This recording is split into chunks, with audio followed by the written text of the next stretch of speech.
భారత్లో మరో ఉగ్రదాడికి పాక్ పన్నాగం పంతోందా అంటే అవునని అనిపిస్తుంది. డిసెంబర్ 31 లేదా రిపబ్లిక్ డే ముందు దాడులు చేయాలని ఉగ్ర సంస్థ జైషే మహమ్మద్ కుట్రలు పన్నుతున్నట్లుగా ఉగ్రవాదులు కుట్రలు భగ్నం చేస్తూ నివేదికలు అందుతున్నాయి. మహిళా ఉగ్రవాదులతో దాడులకు కుట్ర చేసేందుకు పన్నాగాలు పండుతున్నారు. భారత్లోకి 5,000 మంది మహిళా టెర్రరిస్టులను పంపేందుకు స్కెచ్ వేసినట్టుగా తెలుస్తోంది. ఇటీవల జైషే మహమ్మద్ మహిళా వింగ్ ప్రారంభమైంది. వింగ్కు జమాతుల్ మెమునాత్ పేరు పెట్టారు. ఈ వింగ్లో 5,000 మంది మహిళలు చేరినట్లుగా ఇటీవల జైషే మహమ్మద్ అధినేత మసూద్ ప్రకటించారు. మసూద్ అజర్ సోదరి సాదియా జమాత్కు నేతృత్వం వహిస్తున్నారు. మహిళలకు ఆన్లైన్లోనే ఉగ్రవాదులపై ట్రైనింగ్ ఇస్తున్నట్టుగా తెలుస్తుంది. పురుషులకు ధీటుగా దాడులకు నైపుణ్యం కల్పిస్తున్నట్టుగా సమాచారం. ఇటీవల ఆపరేషన్ సింధూర్లో సాదియా భర్తను అంతమొందించింది భారత్. భర్త మరణానికి ప్రతీకారంగా మహిళా వింగ్ ఏర్పాటు చేసింది సాదియా. ఢిల్లీ కారు పేలుడులో జమాతుల్ మోమినాత్ హస్తం ఉన్నట్టుగా కూడా తేలిపోయింది. ఇప్పుడు శిక్షణ కూడా పూర్తవడంతో దాడులకు ఛాన్స్ ఉన్నట్టుగా భారత ఇంటెలిజెన్స్ వర్గాలు అనుమానిస్తున్నాయి. ఈ నేపథ్యంలో ఇక జనవరి 26 రిపబ్లిక్ దినోత్సవ వేడుకల్లో ఉగ్రదాడులు చేసేందుకు కుట్రలు పన్నుతున్నారనే సమాచార నేపథ్యంలో ఇంటెలిజెన్స్ వర్గాలు అప్రమత్తమైనట్టుగా తెలుస్తోంది. భారతదేశ భద్రతా సంస్థలను కలవరపరిచే కీలక పరిణామం ఇప్పుడు వెలుగులోకి వచ్చింది. ఉగ్ర సంస్థ జైషే మహమ్మద్ తన మహిళా వింగ్లో భారీ సంఖ్యలో మహిళలను చేర్చుకున్నట్టుగా తెలుస్తోంది. ఈ నేపథ్యంలోనే వాళ్ళందరికీ కూడా ఆన్లైన్లో శిక్షణ ఇస్తున్నట్టుగా కూడా సమాచారం. భారతదేశ భద్రతా సంస్థలనిది కలవరపాటుకు గురిచేసే అంశమే. కేవలం కొన్ని వారాల వ్యవధిలోనే దాదాపు 5,000 మంది మహిళలు ఈ సంస్థలో చేరినట్టు తెలుస్తోంది. మహిళా సభ్యుల సంఖ్య ఈ స్థాయిలో పెరగడం వెనుక ఉగ్రవాద వ్యూహంపై భద్రతా సంస్థలు తీవ్రంగా దృష్టి సారించాయి. వీరికి ప్రత్యేక శిక్షణ ఇచ్చి హింస విధ్వంసక కార్యకలాపాల వైపు మళ్లించే ప్రయత్నాలు జరుగుతున్నాయని, దీని ద్వారా స్థానిక స్థాయిలో తమ ఉగ్ర కార్యకలాపాలను విస్తరించాలని జైషే మహమ్మద్ లక్ష్యంగా పెట్టుకుందని భద్రతా నిపుణులు అనుమానిస్తున్నారు. ఇక జైషే మహమ్మద్ చీఫ్ మసూద్ అజర్ ఈ రిక్రూట్మెంట్ను ధృవీకరిస్తూ సోషల్ మీడియాలో పోస్టు చేయడం ఈ విషయం యొక్క తీవ్రతను మరింత పెంచుతోంది. కొన్ని వారాల్లోనే 5,000 మంది మహిళలు చేరారు. త్వరలో జిల్లా యూనిట్లు ఏర్పాటు చేస్తామంటూ అజర్ తన పోస్టులో చెప్తున్నాడు. ఈ ప్రకటన జైషే మహమ్మద్ తన సంస్థాగత నిర్మాణాన్ని పటిష్టం చేసుకుంటూ గ్రాస్ రూట్ స్థాయిలో మహిళలను ఉపయోగించుకునేందుకు స్ట్రాటజిక్గా అడుగులు వేస్తున్నట్టుగా స్పష్టం చేస్తోంది.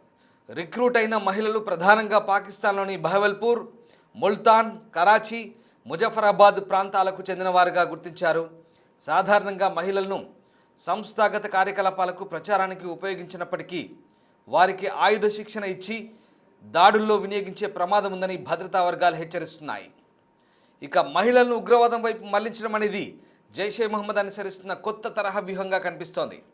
మహిళలు రక్షణ దళాల దృష్టిని అంతగా ఆకర్షించలేరనే అంచనాతో వారిని సరిహద్దులో లేదా అంతర్గత భద్రతా ప్రాంతాల్లో ఉపయోగించుకునే అవకాశం కూడా కనిపిస్తోంది. ఇక ఈ పరిణామం భారతదేశ భద్రతా దళాలకు సరికొత్త సవాల్గా పరిణమించే ఛాన్స్ ఉంది.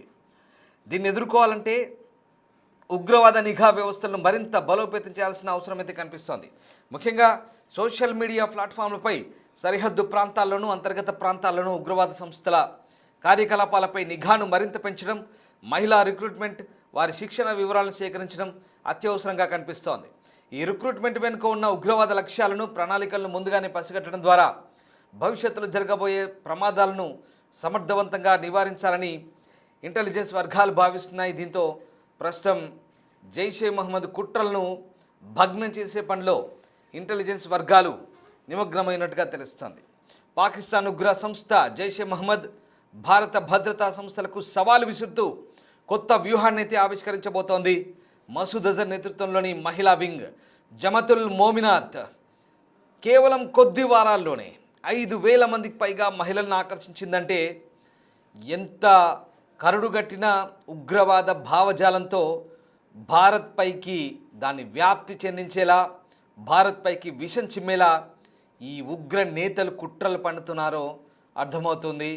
500 ఫీజుతో 40 నిమిషాల ఆన్లైన్ శిక్షణ ఇస్తూ మహిళలను ఉగ్రవాదం వైపు ప్రోత్సహిస్తున్నారంటే అర్థం చేసుకోవచ్చు.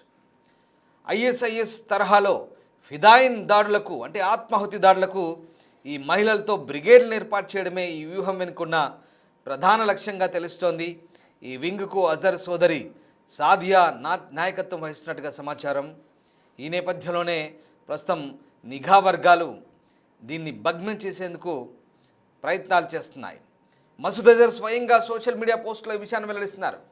కొన్ని వారాల్లోనే 5,000 మంది పైగా మహిళలు జమాతుల్ మోమినాత్లో చేరడం దేవుడి దయ అంటున్నాడు ఈ దుర్మార్గుడు.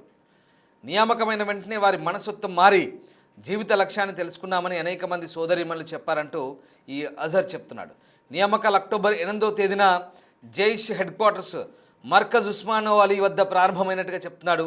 పాకిస్తాన్లోని భవల్పూర్, ముల్తాన్, సియాల్కోట్, కరాచీ, ముజాఫరాబాద్, కోట్లీ వంటి ప్రాంతాల నుంచి మహిళలు ఇందులో చేర్చుకున్నారు. చాలా దారుణమైన ఘటన ఇది. పాకిస్తాన్ నుంచి భారత్కు మరొక కొత్త సవాలు ఎదురు కాబోతోంది. ఇన్నాళ్ల పాటు భారత్ ఎదుర్కొన్న ఉగ్రవాదాన్ని ఇప్పుడు భారత్ మరొక కొత్త రూపంలో ఎదుర్కోబోతోంది. అదే లేడీ టెర్రరిస్టు. ఎస్, మహిళా ఉగ్రవాదుల రూపంలో భద్రతా దళాలకు ఇది కొత్త సవాలని చెప్పాలి. భారత భద్రతా బలగాలే విస్తుపోయే అనేక అంశాలు బయటపడుతున్నాయి. 500 రూపాయలు కట్టి రివర్స్లో వాళ్ళే ట్రైనింగ్ తీసుకుంటున్నారంటూ మసూద్ అజర్ చేస్తున్న ప్రకటన నిజంగా ఒక రకంగా భద్రతా సంస్థలకు ఆందోళన కలిగిస్తోంది.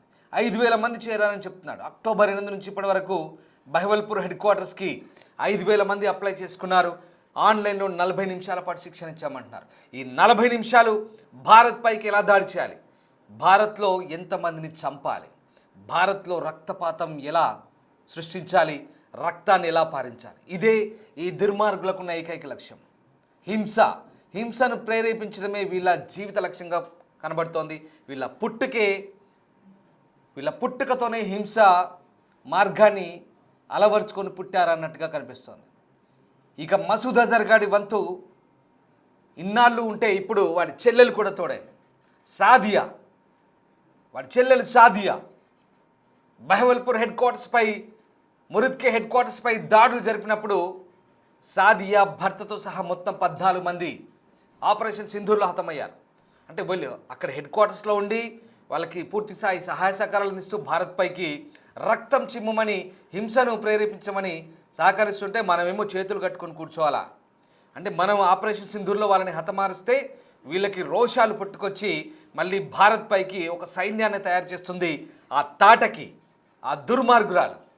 5,000 మందితో భారత్లో రక్తం పారిస్తుందట. తెలుసుగా రామాయణ మహాభారతాల్లో తాటకి లాంటి రాక్షసుల్ని ఎలా సంహరించారో, ఎలా దుష్ట సంహారం జరిగిందో తెలుసు కదా. రేపు వీళ్ళ పరిస్థితి అలాగే ఉంటుంది. 5,000 మంది తయారయ్యారు, భారత్ పైకి వస్తారని చెప్తున్నారు. భారతదేశం చూస్తూ ఊరుకోదు. ఇంటెలిజెన్స్ ఇన్పుట్స్ కూడా ఉన్నాయి. భారత వీర మహిళామణులు కూడా ఉన్నారు. వీళ్లకు తగిన సమాధానం చెప్తారు. భారత ఆర్మీలో అంతకు మించి శక్తివంతులు ఉన్నారు, వీర నారీమణులు ఉన్నారు. వీళ్ళ భరతం పట్టే పని ఇంకా ఎన్ని రోజుల్లో లేదు. జనవరి 26 అలాంటి వేదికలను టార్గెట్ చేసుకొని, అలాంటి అకేషన్స్ను టార్గెట్ చేసుకొని బహుశా భారత్ మొత్తం కూడా దాడులకు వ్యూహాలు చూసినట్టు తెలుస్తుంది. మొన్న జరిగిన ఢిల్లీ ఎర్రకోట పెళ్లిలో కూడా మహిళా డాక్టర్ ప్రమేయం కూడా మనకు బయటపడంతో ఆమె ఏకంగా ఇండియాకు చీఫ్ అంట. జమాతుల్ మోమినాత్ ఇండియాకు చీఫ్ అంట ఆమె, ఆ డాక్టర్. అంటే వీళ్ళు ఏ రూపంలోనైనా ఉండొచ్చు తీవ్రవాదులు, అందుకే అప్రమత్తంగా ఉండాలి. ఎవరిని నమ్మకూడదు. వీళ్ళ వల్ల చూడండి ఎలా ఉన్నారు. కొన్ని కామెంట్లు చేయకూడదు, కానీ వాళ్ళ అవతారాలు చూస్తే, వాళ్ళ కట్టు బొట్టు చూస్తే మీకే అర్థమవుతుంది. కానీ ప్రత్యేకంగా చెప్పాల్సిన అవసరం లేదు. కాబట్టి మనం అప్రమత్తంగా ఉండాల్సిన అవసరం ఉంది. 5,000 మందిని తయారు చేసి ఆన్లైన్లో 500 రూపాయలు ఉల్టా తనే ఫీజు కట్టించుకొని రిక్రూట్మెంట్ చేసుకున్నట్ట ఆన్లైన్లో. అంటే ఎక్కడెక్కడ వాళ్ళు ఉన్నారు. కోట్లీ, మురిద్కే, బహవల్పూర్ ఇలాంటి ప్రాంతాల నుంచి, కరాచీ, పెషావర్, రావల్పిండి ప్రాంతాల నుంచి అందరినీ రిక్రూట్ చేసుకున్నారంట. ఈ ప్రాంతాల నుంచి రిక్రూట్ చేసుకొని భారత్ పైకి ఉసిగొల్పుతారంట. చావు కాచుకొని భారత్ వైపు కన్నెత్తి చూడాలంటే వాళ్ళ చావును వాళ్ళే నిర్ణయించుకొని భారత్ వైపు కన్నెత్తి చూసే అవకాశం ఉంటే కనుక చావు నిర్ణయించుకొని భారత్ వైపు చూడాల్సిందే. కన్నెత్తి చూడాలంటే కూడా భారత్ దాకా రావడం కాదు కదా, భారత్ సరిహద్దు సమీపాల్లోకి వచ్చి ఇటువైపు కన్నెత్తి చూడాలంటే కూడా ధైర్యం చేసి ఆలోచించుకోవాలి. ఇక చావు నిర్ణయించుకొని రావాల్సిన పరిస్థితి వాళ్ళకి కనబడుతుంది. భారత ఇన్పుట్స్ ఇంటెలిజెంట్ ఇన్పుట్స్ మనకు అందుతున్నటువంటి నిఘా వర్గాల సమాచారం ప్రకారం కొంత ఆందోళన కలిగించే అంశమైనప్పటికీ కూడా ఇప్పటికే పూర్తి స్థాయిలో అప్రమత్తంగా ఉన్నారు. మొన్నటి ఢిల్లీ బాంబు పేలుళ్ల నేపథ్యంలోనే కాస్త ఇంటెలిజెన్స్ ఇన్పుట్స్ ఏమరపాటు ఆసరాగా చేసుకొని చేసిన దాడుల నేపథ్యంలో ఇప్పుడు దాన్ని గుణపాఠంగా తీసుకొని భారత భద్రతా బలగాలు పూర్తి స్థాయిలో అప్రమత్తం కావాల్సిన అవసరం ఉంది. ఎప్పటికప్పుడు ఈ ఆన్లైన్ ట్రైనింగ్లపై దృష్టి సారించాల్సిన అవసరం ఉంది. ఎప్పటికప్పుడు ఈ రిక్రూట్మెంట్లపై ఎవరెవరు ఎలాంటి వ్యూహాలు చేస్తున్నారు, ఎక్కడెక్కడి నుంచి రాబోతున్నారు, ఏం జరగబోతుంది, పూర్తిగా సాంకేతిక పరిజ్ఞానాన్ని ఉపయోగించుకొని ఇలా టెర్రరిజం వైపు మల్లుతున్నటువంటి ఈ వ్యక్తుల్ని భారత్ వైపు కన్నెత్తి చూడకుండా చూడాల్సిన అవసరం ఉంది. ఇప్పటికైనా ప్రపంచ దేశాలు గమనించాలి. పాకిస్తాన్ మసూద్ అజర్ చేస్తున్న బహిరంగ ప్రకటన, వీడు సోషల్ మీడియాలో పెడుతున్నాడు చాలా బహిరంగంగా. 5,000 మందిని రిక్రూట్ చేశాను ఫిదాయిన్లని చెప్పేసి గర్వంగా చెప్పుకుంటున్నాడు. ఇప్పటికైనా పాకిస్తాన్ ఎందుకు గ్రే లిస్టులో పెట్టారు?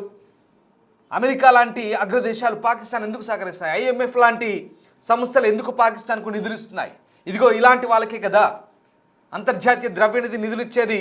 $8 బిలియన్ లేదా $1,00,000 మిలియన్ ఇచ్చేదిగో ఇలాంటి దుర్మార్గుల్ని మూర్ఖుల్ని తయారు చేసి ప్రపంచం మీద ఉగ్రవాదులుగా తయారవడానికి. ఇవాళ భారత్కు ముప్పు ఉండొచ్చు, లేదంటే రేపు అమెరికాకు ఉండొచ్చు, ఇంకేదైనా పశ్చిమ దేశాలకు ఉండొచ్చు, లేదా వాళ్ళ గల్ఫ్ దేశాలకు, ముస్లిం దేశాలకు ఉండొచ్చు. ఇవాళ ఆఫ్ఘనిస్తాన్ కూడా అదే పరిస్థితిలో ఉంది. ఆఫ్ఘనిస్తాన్ కూడా అది ముస్లిం దేశమే కదా, మరి వాళ్ళపై కూడా దాడులు చేస్తున్నారు, వాళ్ళపై కూడా ఎయిర్ స్ట్రైక్ చేస్తున్నారు. సో టెర్రరిజానికి పుట్టినిల్లు, పూర్తిగా తీవ్రవాదుల కర్మాగారంగా మారిన పాకిస్తాన్పై ప్రపంచ దేశాలు కూడా దృష్టి సారించాల్సిన అవసరం ఇప్పుడు కనబడుతోంది.